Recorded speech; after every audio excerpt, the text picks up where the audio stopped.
C'est la première fois qu'on écrit un film pour moi. Et donc, il y a beaucoup de ce que je suis dans la vie à travers Sandrine. Moi, j'ai envie de dire que j'ai un plaisir formidable à tourner avec Louise. Je trouve que c'est une actrice à la fois merveilleusement intelligente et très animale. Merci beaucoup. Non, c'est vrai. Trop mignon. Je fais un bisou. C'est drôle parce que j'ai tellement travaillé ces derniers temps. Ben oui. Je travaillais genre 20 heures par jour ou plus tous les jours. Que quand je suis arrivé, j'avais plus qu'une idée, c'est de dormir. Je me suis endormi pendant la projection, m'a réveillé pour les applaudissements. Mais sinon, voilà. Le film était tout chaud, c'est-à-dire qu'il venait, enfin, dans tous les sens du terme d'ailleurs, mais il venait d'être terminé. Ouais, la veille. La veille. La veille. Ah ouais.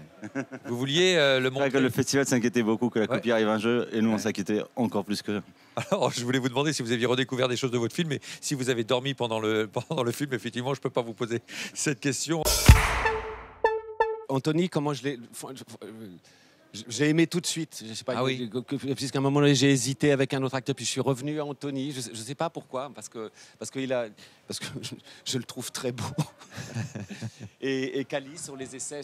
Avec le micro. Sur les essais que j'avais vus fait à Chennai. Voilà, c'est des acteurs étonnants, vraiment étonnants. Reda, ça fait un petit frisson d'être assis à côté d'Harvey Keitel ou je rêve? Plus qu'un petit frisson. Il faut prendre ce micro. Ouais, c'est mieux. Ouais, non, je lui ai dit que c'était un de mes héros de cinéma, un de mes héros d'enfance. C'est une des personnes qui m'ont donné envie de faire du cinéma. Donc, quand on m'a dit ce matin que j'allais rencontrer Harvey Keitel, je vous avoue que je ne manquerai pas un petit selfie après.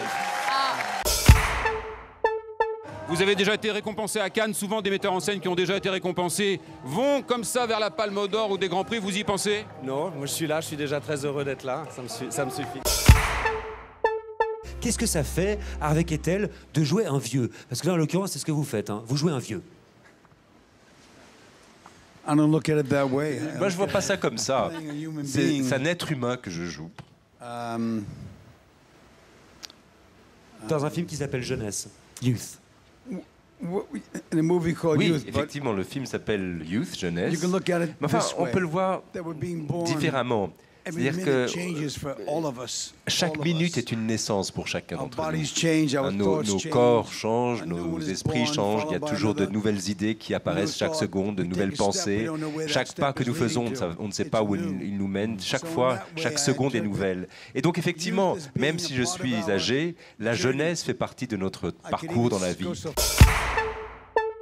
Harvey, dans le film avec Michael Caine, vous jouez deux vieux amis qui se connaissent depuis 60 ans.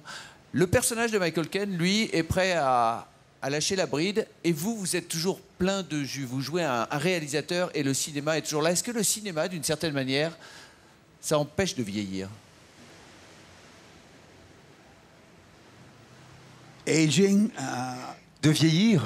Vous voyez cette affiche derrière là. Personne ne voit le visage de cette jeune fille. Moi, je dis à tout le monde que je suis la personne nue dans l'affiche. Ah oui, c'est vous de dos, effectivement. Ça ouvre de nouvelles perspectives. L'équipe du film est au complet. Les acteurs s'en vont et laissent derrière eux ce petit garçon, cette petite fille, totalement seule. C'est absolument scandaleux. Heureusement, Brad Pitt et Angelina Jolie sont déjà proposés pour les adopter. Gaspard, pendant que vous regardiez le magnéto, vous aviez des larmes aux yeux. Je me suis trompé ou c'était vrai? Ça piquait un peu. C'est un grand peintre argentin, votre père, Gaspard. Mon père, je lui ai dit, il était tout content, il me prenait dans les bras tout le temps après la projo. Et j'ai dit, alors, ça t'a plu? Il m'a dit, t'es allé trop loin. Et une, deux, trois fois, je dis, mais ça t'a plu? T'es allé trop loin. Mais je savais pas si c'était un compliment ou pas. Et du coup, je viens de l'avoir au téléphone. Et je dis, alors, il dit, le film, très bien, mais il y a un truc, t'aurais pas dû faire. Et je dis quoi? Le plan là, qui éjacule sur le public, c'est trop, ça va trop loin.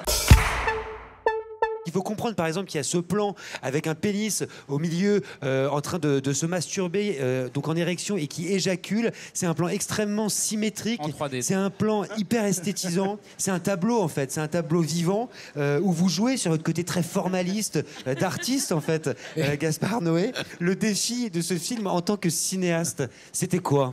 Je voulais montrer le bonheur de vivre. Voilà, tout simplement.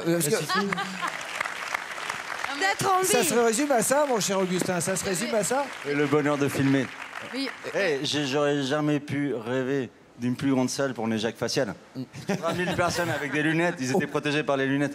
Au palais des festivals, hein, à Cannes. Moi, je me rappelle que lorsque j'ai vu, quand j'ai vu son premier film Irréversible, je suis tombé amoureux de son œuvre. Et il m'a appelé comme ça, je tremblais. Je ne croyais pas que mon héros m'appelle au téléphone, il m'a dit comment ça va. Alors, il me dit, Gaspard, qu'est-ce que tu dirais de bander sur mon film? Je dis, pardon? Non, mais je ne sais pas si j'inviterai ma mère à l'avant-première, mais bon. Il a bien invité son père. Et vous, Clara? Pardon, je suis un peu confus parce que je ne sais pas si je parle français ou anglais. Là, vous parlez français en ce moment. Oui, mais...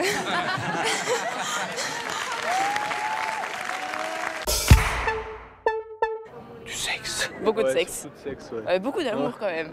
Ouais, il y a plus de sexe que d'amour. Hein. Une redondance de quéquette, mais bon. Tu la quéquette. C'est pas un porno, quoi. Moi, ça m'a choqué un peu quand même. It's really in your face.